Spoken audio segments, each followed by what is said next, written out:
Bueno, muchas gracias, bienvenidos a todos. Para empezar, darle las gracias a Casa Árabe por darnos la oportunidad de presentar el libro en este espacio. La verdad es que cuando venía yo aquí a charlas y conferencias no me imaginé que iba yo a presentar un libro dentro de tan poco. Pero nada, muchas gracias, estoy muy contenta y muy emocionada. También muchas gracias a Gonzalo por haber accedido a participar en esta presentación con nosotros, a pesar de que tenía una agenda bastante apretada. Yo sé que ha hecho un esfuerzo para estar aquí a tiempo y se lo agradezco muchísimo. Y por supuesto también a Ahmad, muchísimas gracias por prestarnos su novela para traducirla en este primer proyecto que hemos empezado en Maktaba, y de verdad que me alegra mucho que haya sido él nuestra primera traducción, porque nos conocemos desde hace años, somos amigos y me alegra mucho haber trabajado con él en este proyecto.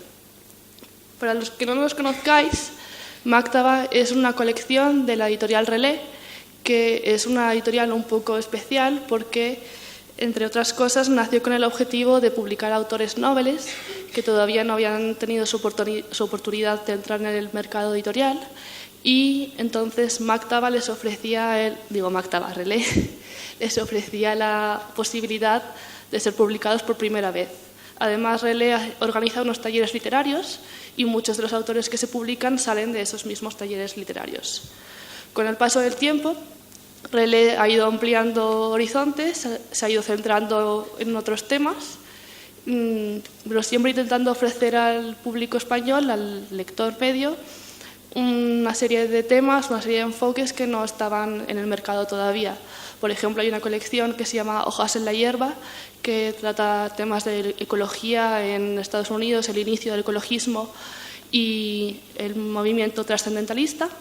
Y en el caso de Maktaba, pues es una colección que se esfuerza en traer literatura árabe muy contemporánea, muy nueva, al mercado español, porque todos sabemos que no se está trayendo lo suficiente, sobre todo literatura del siglo XXI. Así que nosotros tenemos esa misión de traer al público español esta clase de literatura que nos parece tan interesante como importante, y esperamos que tenga buena acogida, que los libros gusten y que todos disfrutéis mucho de nuestra primera novela, que es La fortaleza de polvo, de Ahmad Abdulatif. Muchas gracias.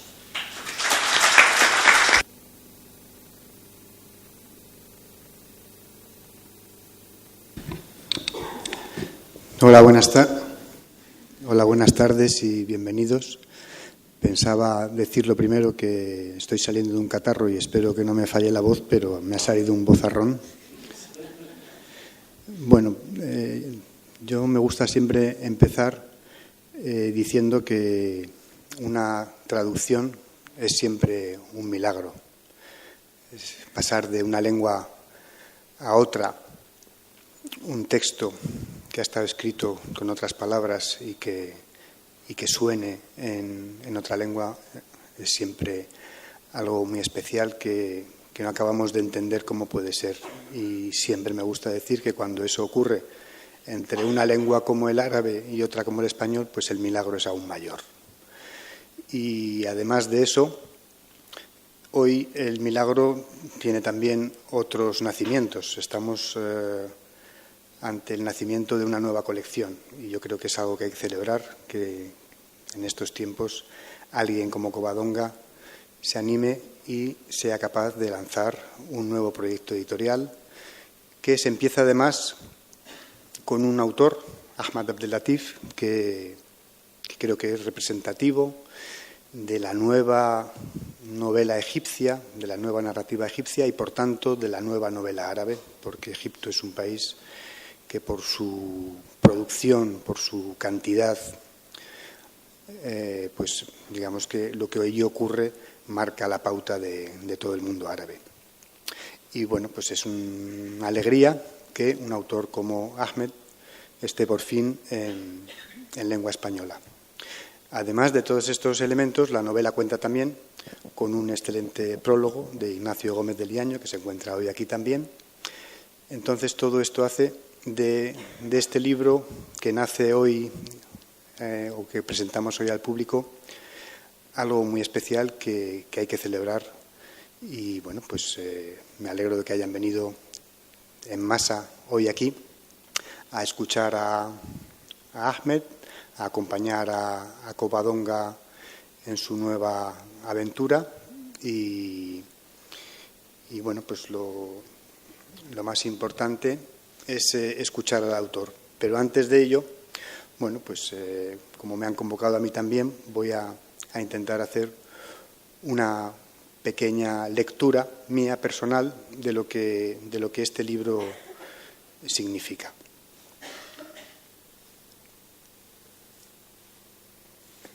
Es un libro que se inicia con una premonición de alguien que al ver caer la hoja de un árbol descubre que su vida ha llegado a su final y enseguida nos introduce en una desolación, en alguien que sabe que acaba su vida y que durante toda su vida ha estado acompañada por una gran desolación que proviene de un desarraigo. Y voy a leer en 3 ocasiones unas líneas del libro. Voy a leer de la primera página qué quiero decir con esto del desarraigo. Dice: como un cactus en el desierto, solo, aislado. Así se sentía mi padre en la vida. Una planta que arrancaron de raíz para plantarla en una tierra que no era la suya. Una planta a la que obligaban a vivir bajo las condiciones de una tierra nueva. Ese no ser del lugar en el que vives, ese no ser de ninguna parte, es en este libro un desarraigo y una desolación individual, pero también colectiva. Es una desolación, además, que de alguna manera se hace hereditaria.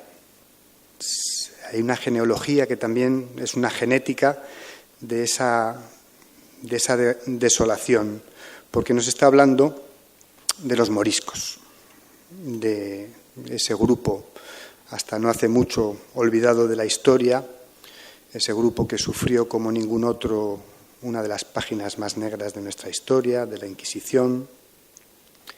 Pero, además de ser una novela de moriscos, es también una novela en clave histórica, es una novela de alguna manera de una aventura en la que hay una misión que se plantea al mismo tiempo que se anunciaba esa premonición. Es una novela en la que hay una búsqueda, hay una genealogía humana, pero también hay una especie de linaje de manuscritos. Copiar manuscritos y traducirlos se convierte en una especie de encomienda y de misión de algunos de los personajes de esta novela. Escribir y traducir, por tanto, se convierte en una especie de manera de conocerse, de conocer al otro, de perpetuar la memoria, de conocer al otro antes de que tú mismo te conviertas en el otro.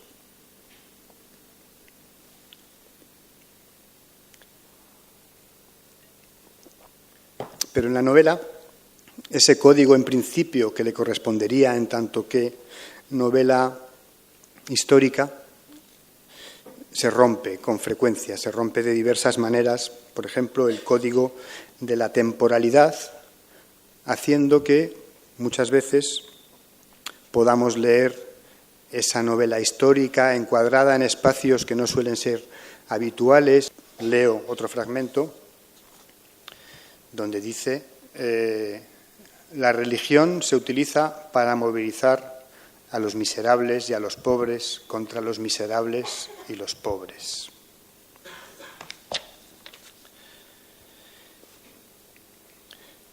Cuando las esencias malditas vuelven a ondear por todas partes, esta novela nos propone que la única pureza posible, el único linaje de pura sangre es el del mestizaje. Cuando el riesgo de yo, cualquier yo de los que estamos aquí, se convierta en ese otro, la única solución es recuperar esa memoria del mestizaje. Leo otro fragmento.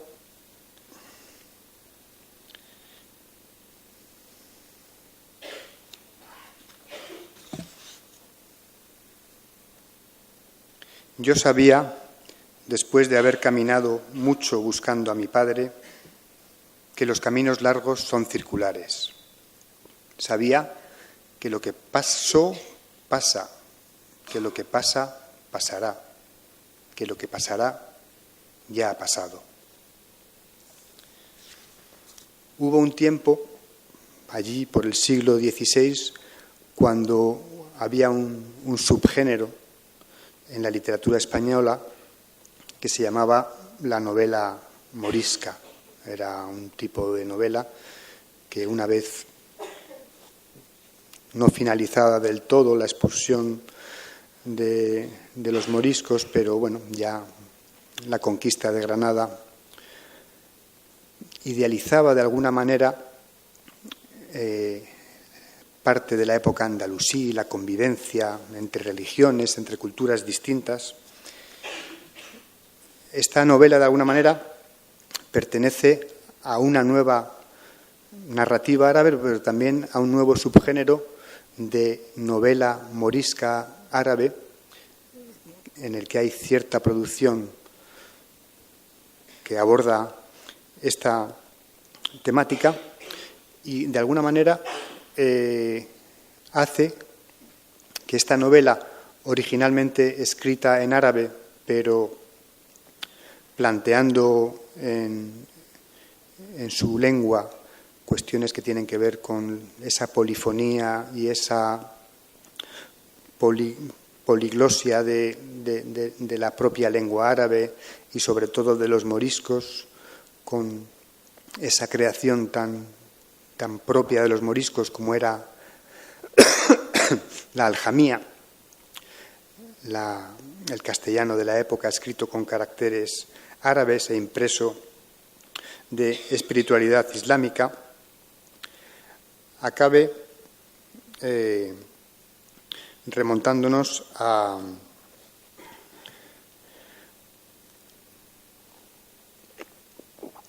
algo que también permite la traducción, y es que, de alguna manera, esta obra, aunque esté escrita en árabe, vuelva a su lengua. Es una novela que, de alguna manera, por su temática y su sensibilidad, pertenece a la literatura española también. Y eso es posible cuando alguien hace una traducción y cuando alguien hace una buena traducción de literatura, como es el caso de esta novela.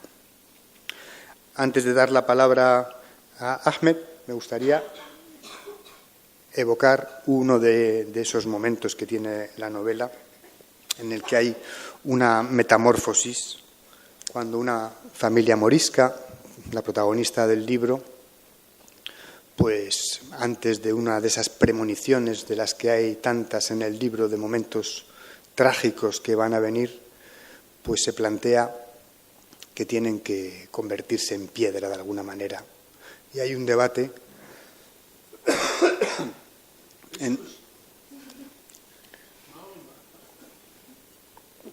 en torno a qué piedra han de elegir. De alguna manera es un acto mágico para quedarse en el territorio al que pertenecen antes de ser expulsados, de arraigarse como piedra para evitar ese desarraigo. Y algunos de esos miembros pues eligen distintos tipos de piedras, y algunos de ellos acaban siendo esculturas. Y esas esculturas acaban sufriendo también, acaban sintiendo las piedras y acaban sufriendo también, de nuevo, los avatares a los que los humanos someten a esas esculturas, lo que también puede leerse en distintas claves que nos vuelven de nuevo a cosas que tienen que ver con el mundo en el que vivimos. Y como veo que se me está acabando la voz, pues acabo aquí y dejamos la palabra a Ahmed.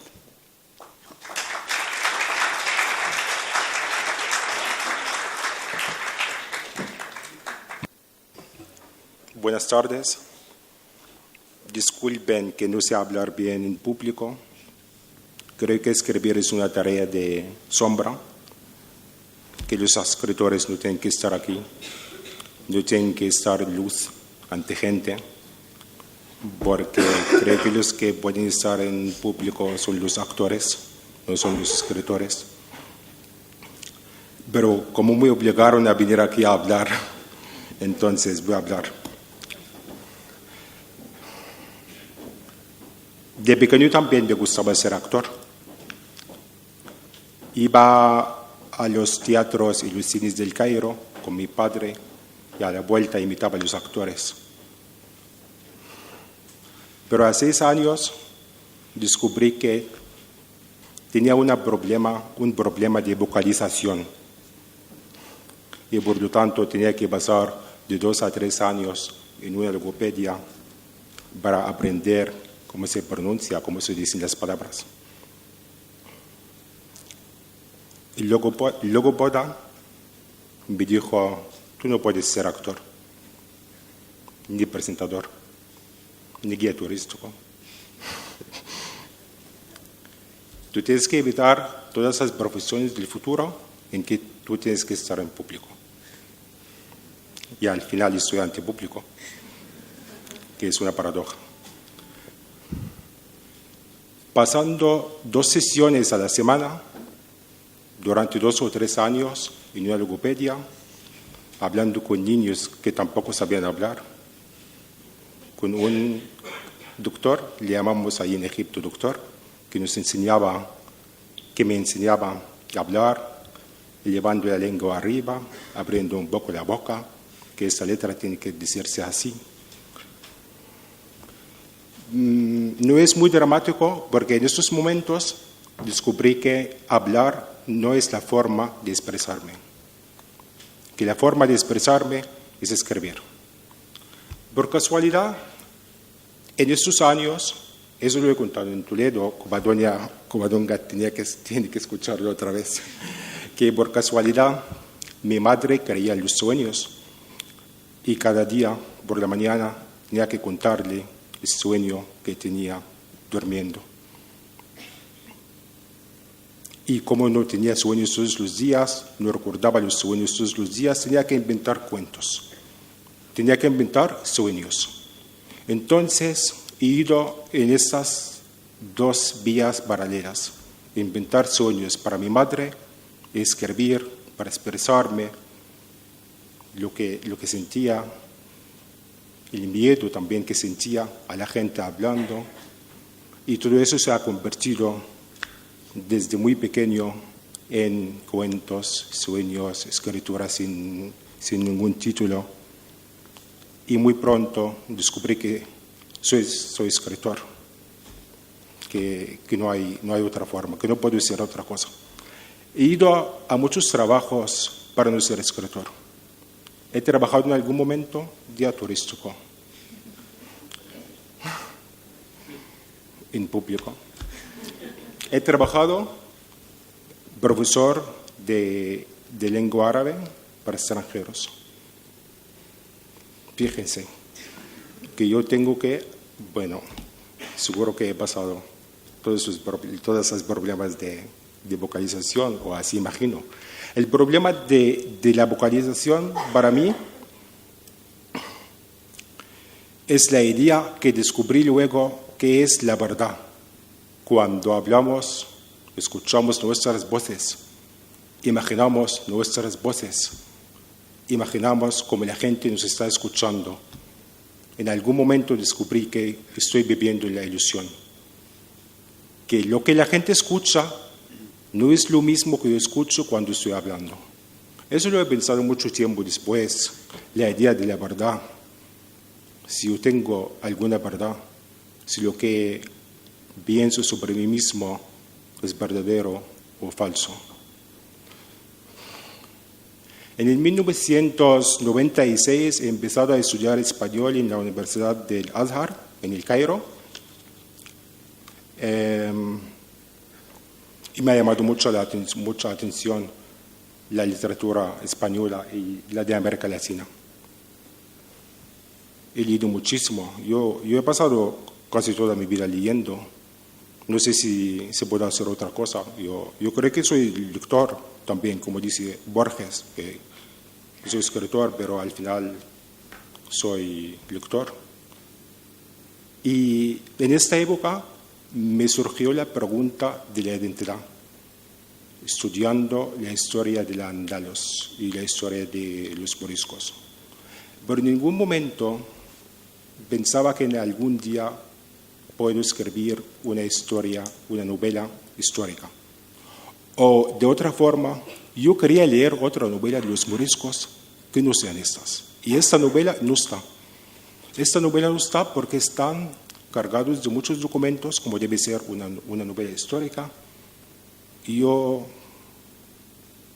buscaba otra novela que habla de los moriscos, pero desde un punto de vista muy personal, muy de personas. Yo quiero personas, yo no quiero historia, porque la historia está en los libros, los documentos, los archivos, todo está ahí. Yo buscaba escribir una novela de personas de sangre, de hueso y sangre, personas que sienten dolor, que piensan, que tienen ambiciones y que tienen sueños. Que esto es más importante para mí, que tienen sueños, que sueñan cuando están dormidos y que tienen sueño cuando están despiertos.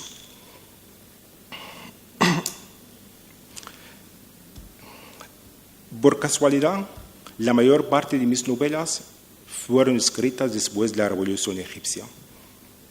He empezado en mi primera novela en el año 2004, que fue publicada, he quedado casi 6 años escribiendo en la misma novela, que se llama El fabricante de llaves, que fue luego publicada en el año 2010, antes de la Revolución Egipcia, por un año.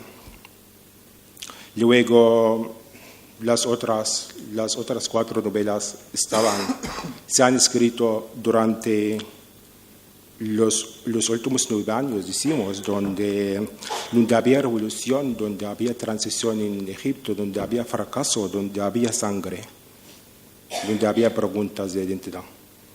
Y de repente me surgió la pregunta de la identidad de nuevo. Y esta pregunta, no sé por qué, se ha ido a los moriscos. Esta gente que han perdido su identidad. La identidad es una pregunta muy fundamental en la cultura árabe. La identidad por la colonización de los países, especialmente del norte de África, por colonización inglesa o francesa, o la identidad porque en Egipto éramos egipcios antiguos, faraones, y de repente nos hemos convertido en musulmanes, y de repente somos más occidentales, y después una tendencia más religiosa en los últimos 40 años más o menos. Y si hablamos de una identidad común, hablamos también de una identidad individual. ¿Quién soy yo? ¿De dónde vengo? ¿Qué estoy haciendo aquí? ¿A dónde me voy? Esas preguntas se han formado un día tras de otro, empezando, decimos, si queremos hablar de fechas, 2014 más o menos. He escrito un poco, algunos capítulos, algunas ideas, y luego llegué a España en 2015. He ido por las ciudades que me llamaban. La fortaleza de Volvo es natural, un pueblo en Jaén. La novela está escrita en varias ciudades, está escrita en El Cairo, en Cuenca, en Madrid, en esta Toraf también, de alguna forma. Mucha parte puedo decir que estaba escrita en Toledo mientras daba vueltas allí, porque Toledo se parece mucho al Cairo antiguo. El Cairo antiguo, quiero decir, pues la parte donde los primeros musulmanes construyeron mezquitas y ciudades. Y eso me ha inspirado mucho. No sé si he hecho la novela que quería hacer, pero por lo menos he intentado hacer una novela muy personal. Muy personal en el sentido de que las personas que están aquí en la novela somos nosotros, que están contando nuestras historias, la historia de cada uno. Las personas que se convierten en piedras, podemos ser nosotros también, porque a veces nos convertimos en piedras. La persona, la mujer, que le cae un brazo cada día por la mañana, puede ser nosotros también, que podemos perder nuestros miembros un día tras de otro, hasta que al final no les queda nada. La metáfora, según lo que pienso, es la literatura. Así que esta es la primera novela en español, es mi primera novela en español, pero en todas mis obras siempre pienso que la literatura es la metáfora. Yo no quiero hablar más, no quiero hablar mucho. Ya vais a tener el libro, espero que os guste, espero que me representa también o me representa mi tendencia literaria, lo que pienso. Lo que he intentado hacer es una novela que no sea ideológica, una novela que aunque habla de los moriscos, no solo habla de los moriscos.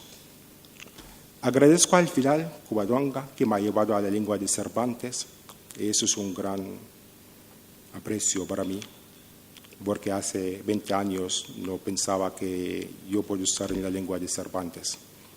Agradezco también a Ignacio Gómez de Liaño, que se ha animado mucho para escribir el prólogo de la obra. Agradezco a Gonzalo y a todos ustedes por estar aquí ahora y escuchándome y aguantándome. Muchas gracias.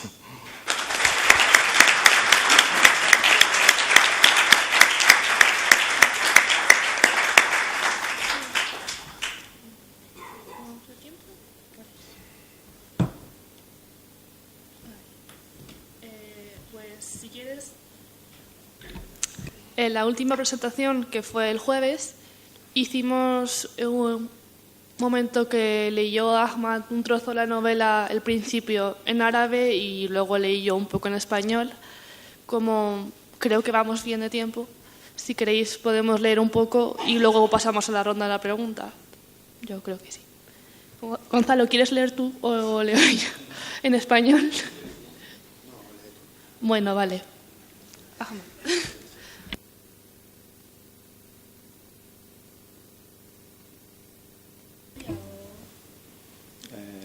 ¿Del primer capítulo?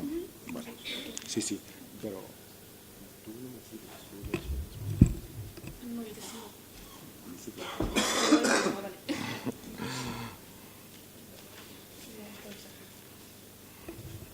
Antes de leer, he olvidado algo muy importante, dedicar mi agradecimiento a Ahmad Yamani, el gran poeta egipcio que me ha inspirado mucho, pero muchísimo para escribir esta obra, porque él también tiene una vida como moriscos, ¿no?